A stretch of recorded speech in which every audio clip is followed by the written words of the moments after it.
Ditetapkannya mantan Direktur Utama Garuda Indonesia Emir Syahsatar atas kasus dugaan suap menimbulkan pertanyaan seberapa parah praktik suap di tubuh korporasi penerbangan plat merah ini. Belum lagi ini adalah fakta bahwa adalah kasus suap lintas negara yang melibatkan sejumlah wilayah. Emir Syahsatar ditetapkan sebagai tersangka kurang dari 24 jam setelah KPK melakukan penggeledahan di 4 lokasi terpisah. Selain Emir Syah, KPK menetapkan 1 orang tersangka lain dalam kasus ini. Menurut Kepala Biro Humas KPK, Febri Diansyah, KPK menemukan indikasi suap lintas negara dalam kasus itu. Nilai suapnya pun mencapai jutaan dolar Amerika Serikat. Lembaga Anti Korupsi Inggris Serious Fraud Office atau SFO menemukan adanya 12 tuduhan konspirasi untuk tindak korupsi dan juga suap oleh Rolls-Royce di 8 negara. Selain Indonesia, Rolls-Royce juga menyuap di Tiongkok, India, Thailand, Nigeria, Rusia, dan juga Malaysia. Tersangka ESA diduga menerima suap dari tersangka SS dalam bentuk uang dan barang, yaitu dalam bentuk uang euro 1,2 juta euro dan dalam bentuk US dollar 180.000 US dollar atau senilai setara dengan 20 miliar rupiah. B dalam bentuk barang senilai 2 juta US dollar yang tersebar di Singapura dan Indonesia. Dewan Perwakilan Rakyat menyayangkan kasus yang menjerat mantan Direktur Utama Garuda Indonesia Emir Syahsatar. Anggota Komisi 5 DPR fraksi Nasdem, Syarif Abdullah Al-Qadri, menegaskan terungkapnya kasus dugaan korupsi Emir Syah menjadi momentum perbaikan bagi seluruh direktur badan usaha milik negara. Menurut Syarif, BUMN modalnya berasal dari uang negara dan juga profit atau keuntungannya pun memberikan kontribusi kepada negara. Syarif menjelaskan pengadaan mesin Trent 700 untuk armada pesawat Airbus dalam rentang 2005 hingga 2014 seharusnya tidak disertai imbalan dari Rolls-Royce sehingga harga pembelian bisa ditekan. Kita apresiasi kepada KPK yang bisa mengungkap korupsi di Garuda ini. Tapi sekali lagi saya katakan kita pada prinsipnya tetap memegang teguh azas praduga tidak bersalah. BUMN ini kan kita tuntut betul-betul juga profit dalam artian bahwa dapat memberi kontribusi terhadap keuangan negara. Nah, itu tentu menjadi harapan kita sehingga BUMN yang ada di kita ini betul-betul menjadi salah satu penyumbang sektor keuangan. Belum penyidikan berlanjut lebih jauh, tapi Ketua KPK Agus Raharjo buru-buru menegaskan bahwa semua pihak harus menjaga reputasi Garuda Indonesia sebagai perusahaan penerbangan plat merah. Sangat berharap kasus ini tidak memberikan dampak negatif pada Garuda, ya. Karena bagaimanapun flag carrier kita ini harus kita jaga, apalagi sekarang sudah mendapatkan reputasi yang sangat baik di dunia internasional, itu harus kita jaga, mereka harus berkembang terus. Kasus ini sifatnya adalah pribadi. Senada dengan Ketua KPK, Vice President Corporate Communication Garuda Indonesia, Beni Butar-Butar menyebutkan hal itu tidak terkait dengan kegiatan korporasi, melainkan hanya kegiatan perseorangan. Tapi apakah hanya Emir Syahsatar yang terlibat? Kita lihat saja perkembangannya. Budi Adiputro, CNN Indonesia. Dulu ya kami mendapatkan Kasus dugaan suap senilai kurang lebih 20 miliar rupiah dalam proses pengadaan mesin pesawat bagi Garuda Indonesia bisa jadi adalah jenis rasuah lintas negara baru dan pertama di Indonesia. Suap produsen mesin jet asal Inggris Rolls-Royce juga melibatkan banyak negara lainnya. Apakah tersangka Emir Syah memang adalah pelaku tunggal dari birokrasi perusahaan negara selain tersangka pemberi suap? Dan benarkah tersandungnya Emir Syah adalah bukti lemahnya pengawasan dan audit internal di dalam perusahaan plat merah negeri ini? Kami akan mengulasnya bersama Yenti Ganarsi, akademisi hukum tindak pidana pencucian uang Universitas Trisakti. Selamat malam. Bu Yanti, terima kasih sudah hadir. Kemudian ada Gary Suyatman yang merupakan Sekretaris Jaringan Penerbangan Indonesia. Bang Gary, selamat malam. Terima kasih sudah hadir. Dan melalui sambungan telepon, saat ini bergabung bersama kami Luhut Pangaribuan yang merupakan penasihat hukum dari Emir Syahsatar. Bergabung melalui sambungan telepon. Selamat malam, Pak. Selamat malam. Baik, Pak Luhut, saya ingin mendapatkan argumen kuat begitu sebenarnya yang dari klien Anda. Kan sudah jelas di berbagai media, sudah dirilis bantahan pernah melakukan tindakan koruptif selama menjabat sebagai Direktur Utama PT Garuda Indonesia begitu kan. Tapi apa argumen kuat klien Anda bahwa memang tidak pernah melakukan atau menerima suap seperti yang disangkakan oleh KPK? Barangkali bukan argumen karena Pak Emir sampai sejauh ini belum tahu yang pertama mengenai sangkaan, arti fakta-fakta dari sangkaan yang disampaikan oleh KPK. Ya. Tapi melalui informasi melalui publik ya dikatakan ada informasi dari Serious Crime Office di Inggris dan katanya juga ada informasi dari Singapura. Nah ini sungguh-sungguh mengagetkan Pak Emir Syatar dan oleh karena itu dia akan lakukan klarifikasi secara internal untuk memastikan. Karena disebutkan oleh KPK juga bahwa itu periodenya dari tahun 2004 sampai 2015. Iya. Jadi waktu hampir 10 tahun. Nah, jadi apakah yang disebut 20 miliar 2 juta US dollar itu ada hubungannya dengan pembelian mesin Rolls Royce?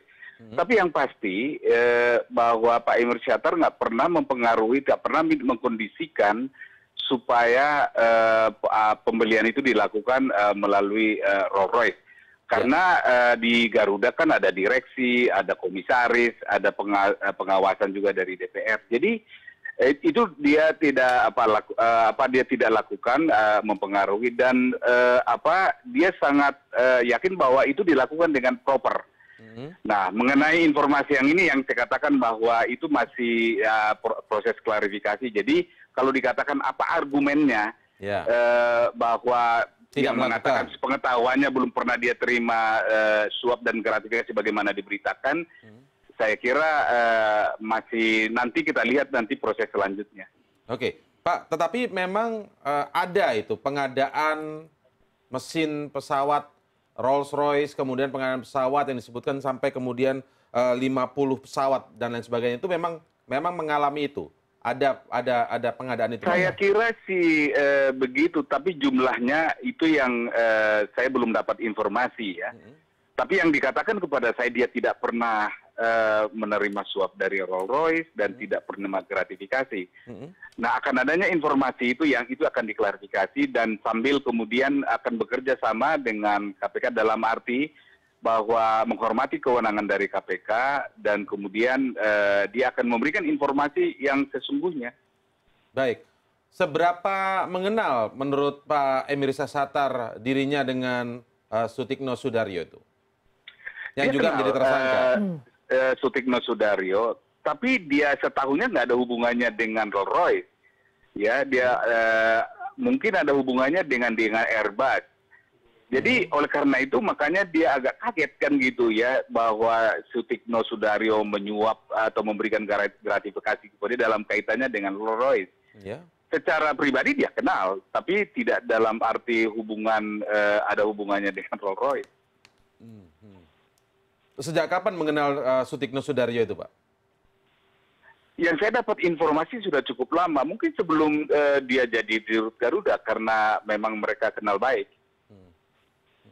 Sudah ada penjelasan dari klien Anda bagaimana mereka berdua ini berkenalan sebelumnya, Pak? Saya belum dapat informasi, tapi yang bisa saya sampaikan adalah bahwa mereka kenal. Apakah juga Pak Emir Syah ini sering berkomunikasi dengan pihak Rolls Royce? Pak Emir sama sekali nggak tahu, ya, dan dia pengetahuannya nggak ada hubungannya dengan Rolls Royce. Tidak ada hubungannya, maksudnya tidak pernah berkomunikasi ataukah tidak pernah melakukan pengadaan? Sutikno Sudaryo, sepengetahuannya Sutikno Sudaryo nggak ada hubungannya dengan Rolls Royce. Gitu. Sutikno Sudaryo tidak ada hubungannya dengan Rolls Royce, begitu. Tapi bagaimana? Itu yang diketahui oleh Pak Emir Syah. Tapi bagaimana dengan Pak Emir Syah sendiri? Apakah sering berkomunikasi dengan pihak Rolls Royce? Nah itu saya nggak tahu, tapi itu saya nggak tahu apa sering berkomunikasi ya. Karena ya di dunia penerbangan ya mungkin saja, tapi saya belum dapat informasi apakah sering berhubungan atau tidak. Tapi dalam kaitannya dengan pembelian ini dia tidak pernah mempengaruhi siapapun dan sepengetahuannya tidak pernah menerima apapun dari siapapun. Gitu. Yang dimaksud pembelian itu menurut versi Pak Emir Syah itu ada pembelian apa saja di antara itu, Pak? Saya belum dapat informasi yang lebih rinci tentang itu. Ya. Oke, karena kan Pak Emirsa tadi dan Anda sampaikan sendiri bahwa tidak pernah mempengaruhi dalam pembelian ini. Ini versi ini pembelian yang mana ini Pak? Mungkin bisa Ya, kami... itu mesin dari Rolls-Royce. Ya. Karena memang betul bahwa ada pembelian mesin Rolls-Royce. Jadi pengadaannya itu dia tidak pernah pengaruhi, apalagi kondisikan dengan alasan atau dengan pikiran bahwa dia akan menerima kickback gitu. Ya. Yang saat yang dimaksudkan Pak Emir ini pembelian untuk yang berapa unit dan itu tahun berapa Pak?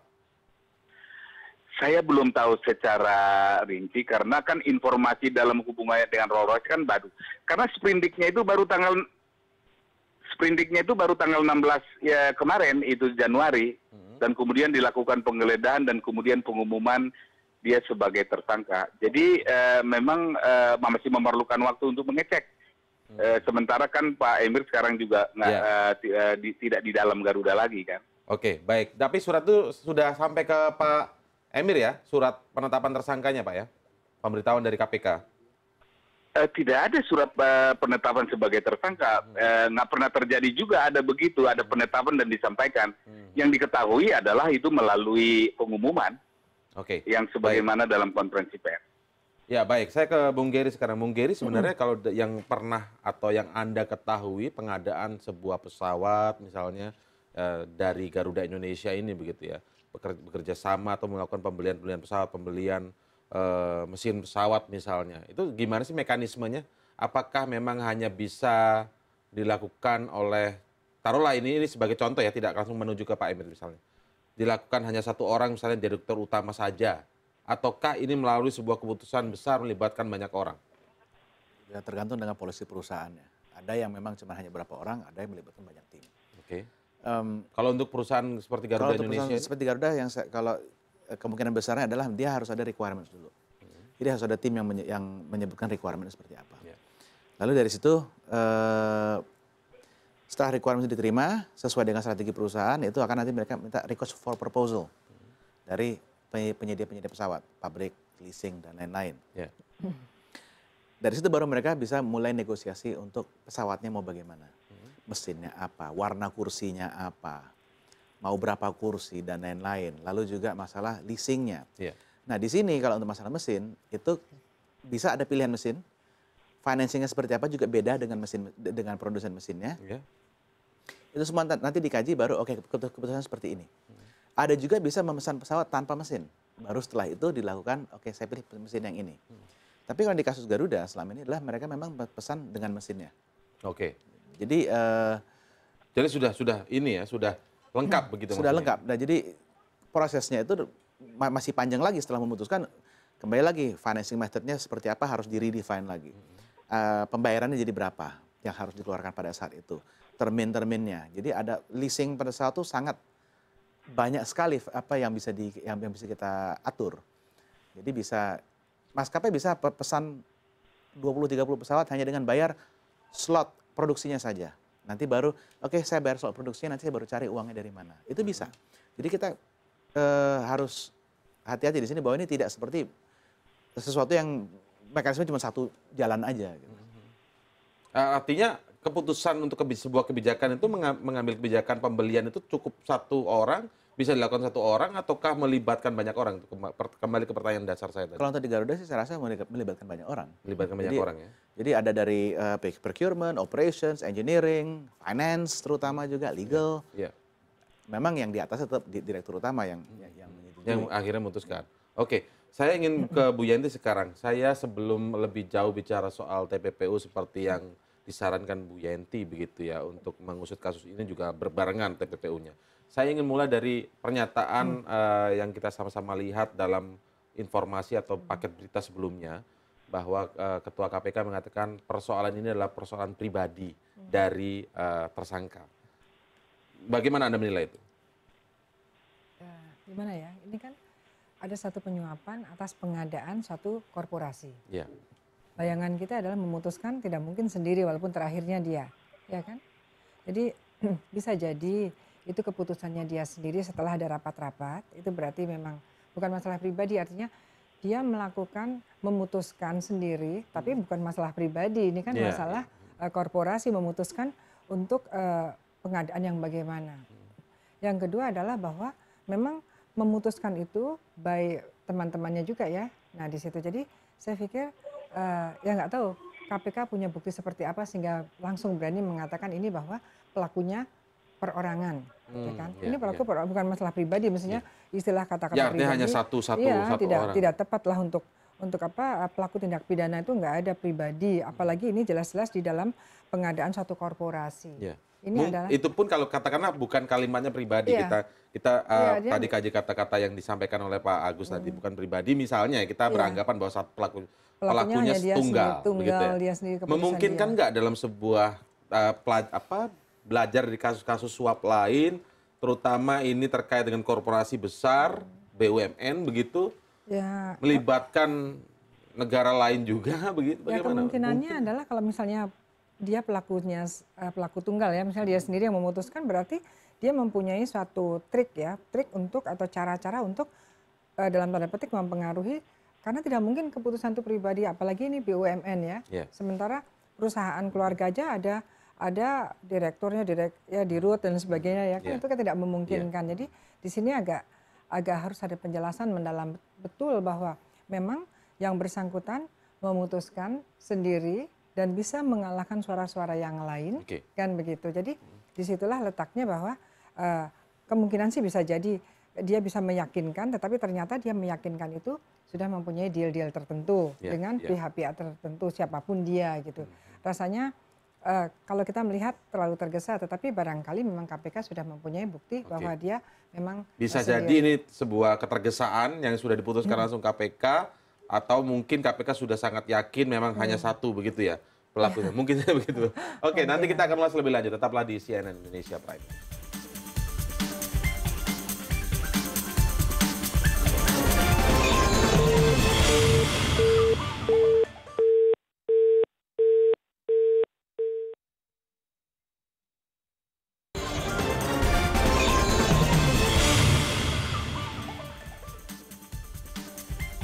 Ya, setelah menggeledah 5 lokasi berbeda terkait dengan kasus dugaan suap mantan Direktur Utama Garuda Indonesia Emir Sashatar, Komisi Pemberantasan Korupsi menyita sejumlah dokumen yang berkenaan dengan kasus tersebut.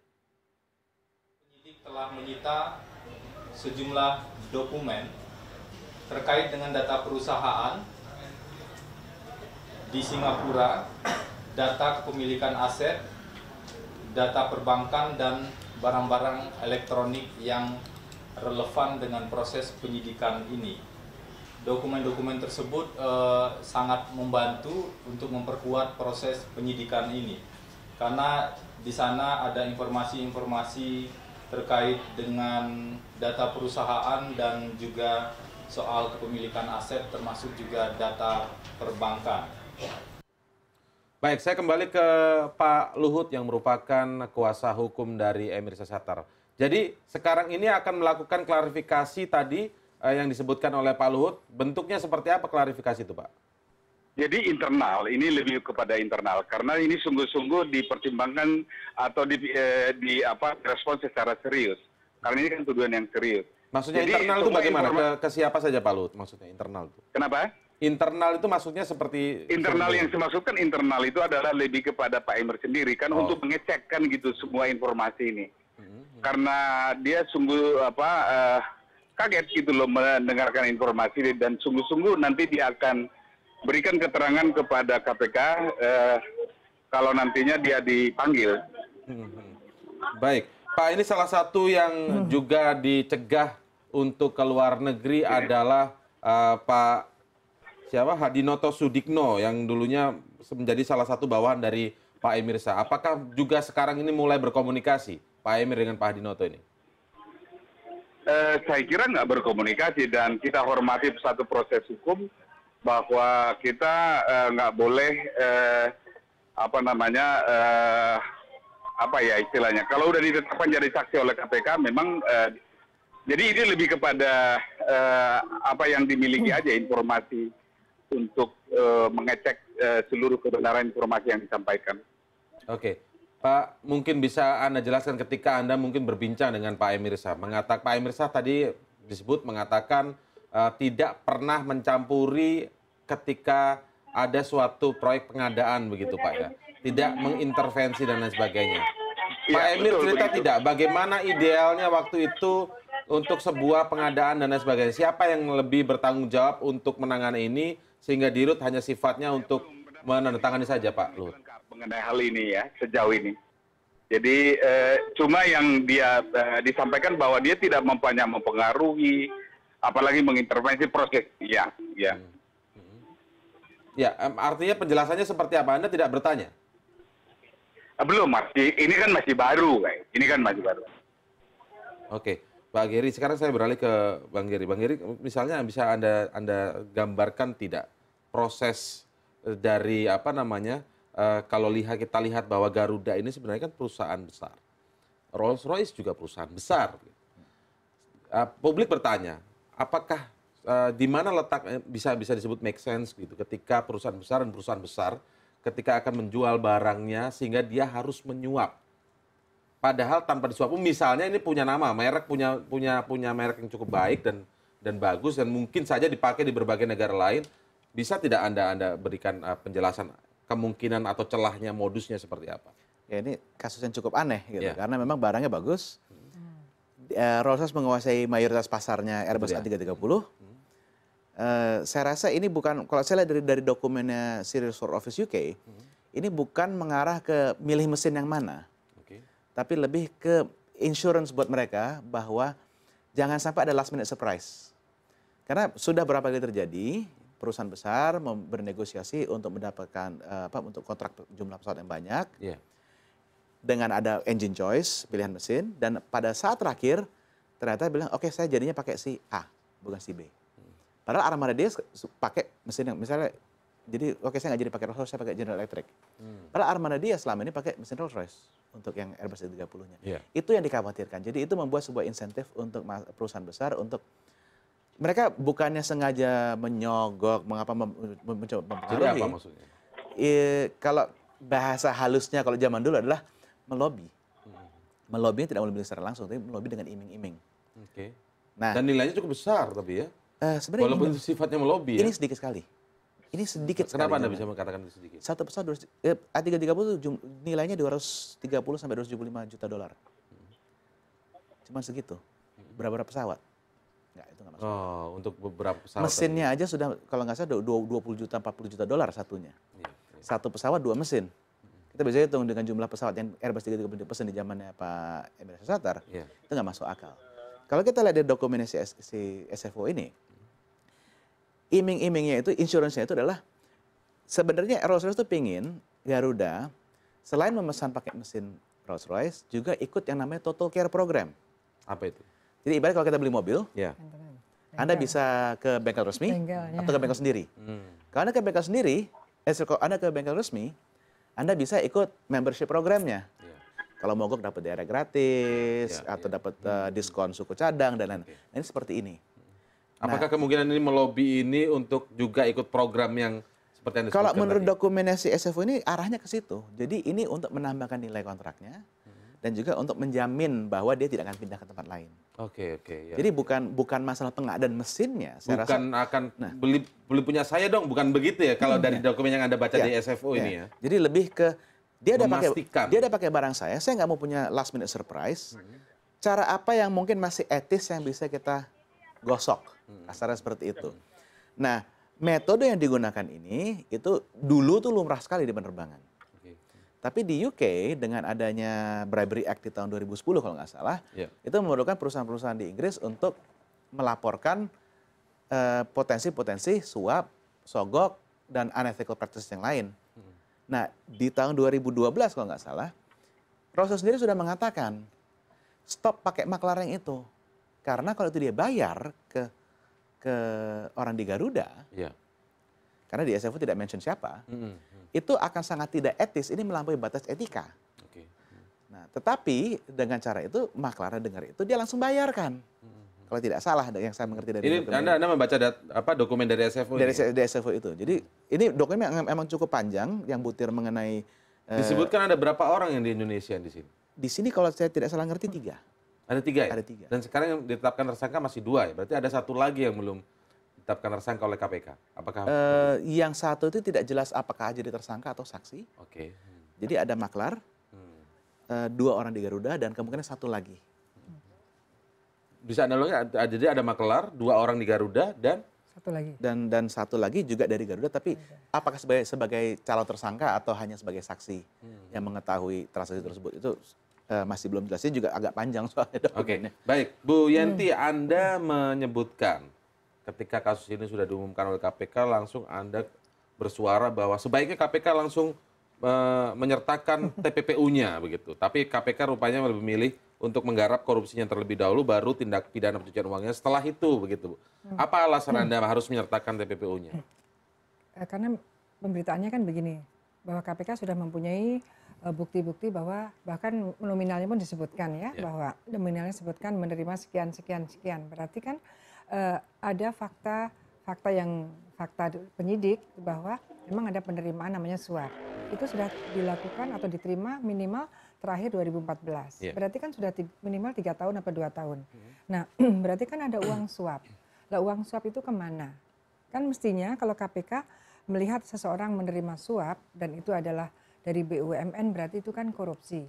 Begitu menerima hasil korupsi, tentu kan sekaligus dilihat uangnya kemana. Nah, ketika melihat uangnya kemana itu adalah pencucian uang.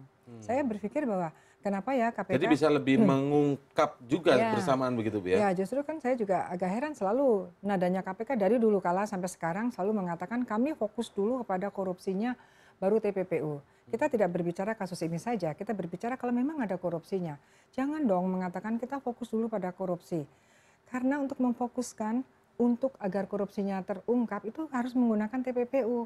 Agar mencegah uang-uang ini kemana-mana. Dan sekaligus menentukan siapa-siapa saja sih yang menikmati hasil korupsi. Jadi aneh juga kalau pemikirannya KPK selalu mindsetnya korupsi dulu. Selain itu ya dari undang-undang TPPU itu bisa ditelisik juga dengan menggunakan TPPU, itu bisa ditelisik juga kemana saja aliran dana itu, Bu ya. Dan itu adalah TPPU kan. Dan korupsi kan mestinya begitu, karena kalau orang dilakukan ada di korban korupsi atau negara jadi korban korupsi, itu kan dia tidak hanya menginginkan orang masuk penjara, tetapi yang penting adalah kalau bisa uangnya dirampas kembali, dan hakim akan memerlukan itu untuk merampas uangnya di mana mestinya. Nah, uangnya di mana itu menggunakan TPPU. Mestinya kan seperti itu. Jadi aneh kalau ditunda itu selalu delay gitu kan. Oke, kita akan dengarkan apakah memang KPK nanti juga setuju ketika TPPU ini dibarengkan begitu ya, bersama-sama digunakan untuk menyidik kasus ini agar lebih tuntas. Tapi kita akan kembali mengulas hal ini setelah jeda berikut. Tetaplah di CNN Indonesia Prime News.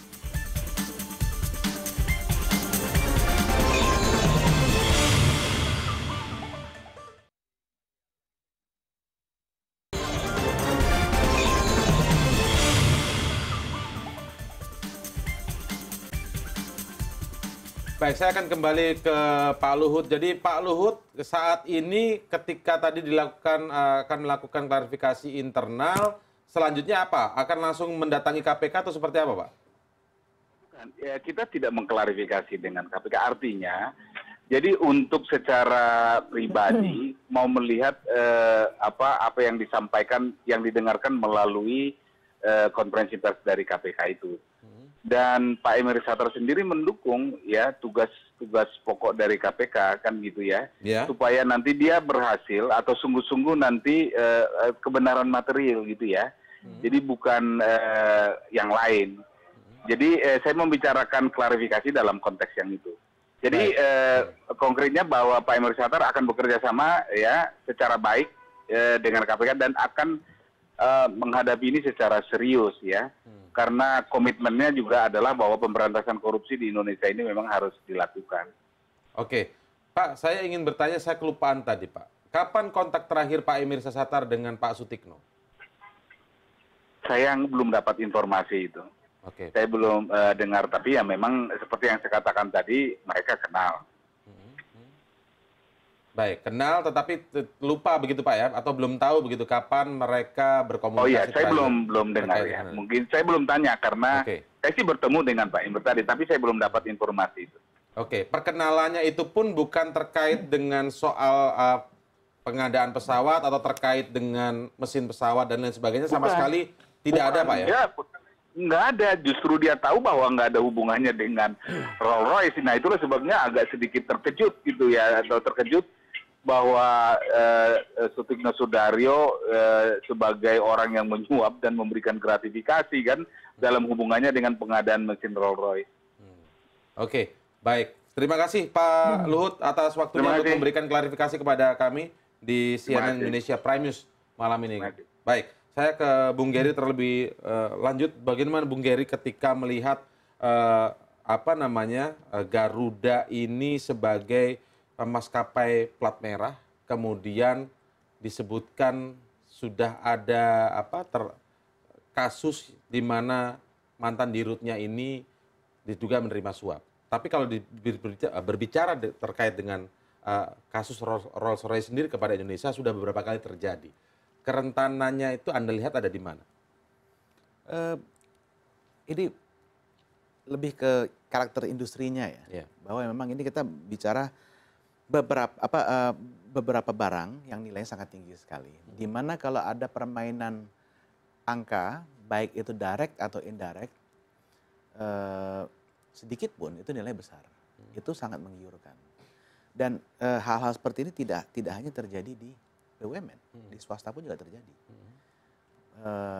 Masalah sewa menyewa pesawat, nilainya miliaran sebulan. Tapi bisa saja ada yang mengambil nilai sedikit di atas itu, baik legally atau illegally. Nah, kalau kita multiply itu dengan berapa pesawat, itu kan juga jumlahnya lumayan. Jadi di sini memang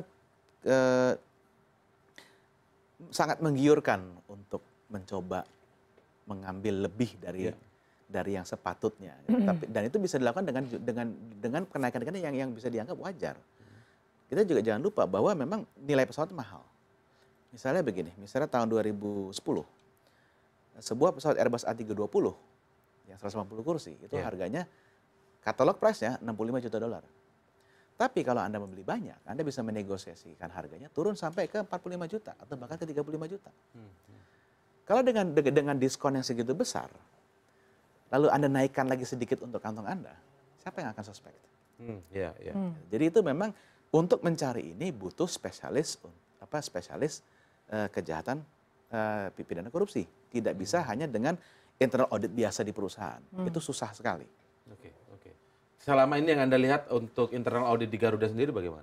Saya nggak tahu itu persisnya gimana. Tapi yang Anda amati misalnya. Kalau saya amati gini, kita tahu lah waktu di tahun 90-an pengadaan pesawat yang sama, tipe pesawat yang sama A330 itu juga bermasalah sampai waktu tahun 2007 itu juga sampai ada banyak kasus mengenai itu. Itu warning. Kalau saya melihatnya begini, kalau di swasta hal-hal seperti ini masih bisa terjadi, itu berarti sangat mungkin hal yang sama bisa terjadi di BUMN. Gitu. Nah, jadi di situ ini tidak bisa hanya dengan audit biasa. Karena apa? Kita juga lihat financing structure juga sangat kompleks kalau buat pesawat. Jadi kembali lagi untuk melihat adanya penyimpangan dari sebuah misalnya structured disagreement, itu yang ahli pun juga butuh waktu yang cukup lama. Jadi ini nggak gampang. Oke, Bu Yanti, kalau kita lihat ini kan menarik karena ketika Singapura juga ikut memberikan data begitu kepada KPK. Ada semacam pertanyaan besar. Biasanya Singapura sangat susah sekali untuk bekerjasama dengan Indonesia, terutama terkait kasus-kasus korupsi ataupun uang-uang hasil korupsi yang disimpan di Singapura. Gitu. Anda melihatnya ada apa ini? Ya, kalau saya melihatnya positif aja ya, karena memang jadi positif untuk kita. Karena beberapa waktu sebelumnya kan KPK sudah warning kan bahwa akan ada mutual legal assistance atau ada bantuan-bantuan tentang informasi-informasi keterkaitannya dengan korupsi. Jadi ya apapun lah alasannya, apa yang penting itu positif untuk kita ya, kembangkan yang bisa kerjasama seperti itu dengan negara lain. Memang seperti itu ya, apalagi dengan tindak pidana pencucian uang itu sangat mungkin uang itu mengalir ke luar negeri. Itu kan sangat mungkin. Jadi kerjasama seperti ini harusnya dipupuk, itu bagus gitu. Dan saya kembali kepada tadi ya bahwa itu bukan dari saya saja bahwa ada korupsi, ada pencucian uang. Berbarengan itu ya. Harus berbarengan itu memang amanatnya pasal 75. Kalau penyidik yang sedang menangani korupsinya dalam hal ini kemudian mengetahui atau mendapatkan bukti awal bahwa terjadi pencucian uang, maka sekaligus disidik.